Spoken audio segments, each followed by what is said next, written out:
Electric vehicles, green mobility, sustainable mobility, ये शब्द पिछले कुछ सालों से अखबारों के आर्थिकी वाले पन्नों, ऑटो शोज के एक बड़े हिस्सों और मंत्रियों के बयानों समेत एंटरप्रेन्योर्स की स्पीचेस में आपको खूब सुनने को मिले होंगे। अब ये शब्द हमारी रोज की बातचीत का भी हिस्सा बन गए हैं, जो दिखाता है कि हम एनवायरनमेंट के लिए लगातार सेंसिटिव होते जा रहे हैं। लोग लगातार ईवीज को अडॉप्ट कर रहे हैं, लेकिन क्या लगातार बढ़ती ईवीज की संख्या को सपोर्ट करने के लिए हमारे पास जरूरी इंफ्रास्ट्रक्चर है? नमस्कार, मैं हूं अर्पित और आप देख रहे हैं द पैम्फलेट। इंफ्रास्ट्रक्चर के इसी सवाल पर लंबे समय से बहस चली आ रही है और इसी इंफ्रास्ट्रक्चर का एक बड़ा हिस्सा है पावर ग्रिड। वही पावर ग्रिड जिससे पावर प्लांट में बनने वाली बिजली हमारे और आपके घर तक आती है। सवाल उठ रहा है कि बढ़ती ईवी की सेल्स के चार्जिंग नेटवर्क को सपोर्ट करने में हमारी ग्रिड लाइंस सक्षम होंगी क्या? तो सबसे पहले ईवी मार्केट और उसके ग्रोथ के बारे में कुछ बातें समझ लेते हैं। 1886 में कार्ल बेंज की बनाई पहली कार से लेकर आज की मॉडर्न सेल्फ ड्राइविंग टेस्ला तक लगातार दुनिया में गाड़ियों की फ्यूल की टेक्नोलॉजी बदलती आई है। दुनिया भर में लोग ईवीज की तरफ मूव कर रहे हैं।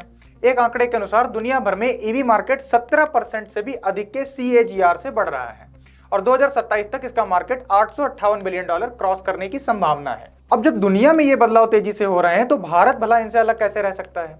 भारत में भी ईवी का मार्केट तेजी से बढ़ा है। दुनिया के तीसरे सबसे बड़े ऑटो मार्केट भारत में इस समय लगभग 24 लाख से ज्यादा इलेक्ट्रिक वाहन सड़कों पर दौड़ रहे हैं। इंटरेस्टिंग बात यह है कि इनमें से लगभग 11 लाख सिर्फ 2022-23 में ही सड़कों पर उतरे हैं। भारत का टारगेट यह भी है कि 2030 तक दो पहियों में 70%, चौपहियों में 30% और बसेस में 40% व्हीकल इलेक्ट्रिक हो। इसमें गवर्नमेंट स्कीम जैसे PLI, फेम इनका बड़ा योगदान है। अब बात कर लेते हैं इनके सपोर्ट नेटवर्क यानी ग्रिड और इलेक्ट्रिसिटी की। भारत के पास वर्तमान में 4.12 लाख मेगावाट बिजली पैदा करने की कैपेसिटी है, जिसमें से लगभग 1.7 लाख मेगावाट क्लीन सोर्सेज से आने वाली कैपेसिटी है। इलेक्ट्रिसिटी की डिमांड की बात करें तो सेंट्रल इलेक्ट्रिसिटी अथॉरिटी की वेबसाइट के अनुसार जून 2022 में भारत की एनर्जी डिमांड ने लगभग 210 गीगावाट का पीक डिमांड का रिकॉर्ड बनाया। इसका मतलब है कि अभी जो इलेक्ट्रिक व्हीकल्स में ग्रोथ हो रही है, जो बाजार में आ रहे हैं, उनके लिए सफिशिएंट एनर्जी हम दे पा रहे हैं। लेकिन क्या हम बढ़ती डिमांड को पूरा कर पाएंगे? इसके लिए पहले जान लेते हैं कि डिमांड आखिर कितनी होने वाली है। वॉशिंगटन की एक रिसर्च फर्म ब्रूकिंग्स के अनुसार 2030 में भारत में ईवी से जनरेट होने वाली टोटल एनर्जी डिमांड 37 टेरावाट होने वाली है। यह नंबर सुनने में काफी बड़ा लग सकता है, लेकिन एक दूसरा नंबर भी सुनिए। ब्रूकिंग्स के अनुसार इंडिया की एग्रीगेट इलेक्ट्रिसिटी डिमांड 2030 में लगभग 2300 टेरावाट आवर रहने वाली है। ऐसे में ईवीज की डिमांड इस टोटल डिमांड का लगभग 2% ही होगी। नीति आयोग का कहना है कि इस डिमांड को पूरा करना कोई बड़ी चैलेंज नहीं है, लेकिन सवाल उठता है कि ये डिमांड आखिर पूरी होगी कैसे? इसका जवाब है नई इलेक्ट्रिसिटी कैपेसिटी इंस्टॉलेशन।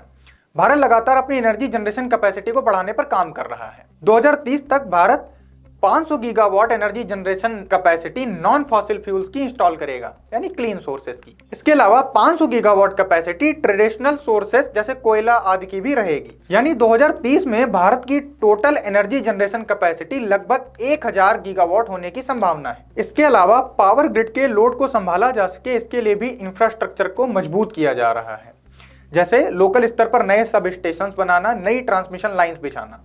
एक और बात, इलेक्ट्रिक व्हीकल्स की टेक्नोलॉजी भी लगातार इवॉल्व हो रही है। इसमें समय के साथ ये व्हीकल्स एफिशिएंट होते जा रहे हैं। साथ ही में नई टेक्नोलॉजीज जैसे EV टू ग्रिड, अच्छी बैटरियों का उपयोग, टाइमली चार्जिंग भी कुछ ऐसे मेथड्स हैं जिनसे स्मार्टली इलेक्ट्रिक व्हीकल्स और हमारे पावर सेक्टर को इंटीग्रेट किया जा सकेगा। इसका मतलब है कि भारत आने वाले समय में दुनिया का एक बड़ा EV बाजार बनने के लिए तैयार है और हमारा इंफ्रा भी उसके साथ कैचअप कर रहा है।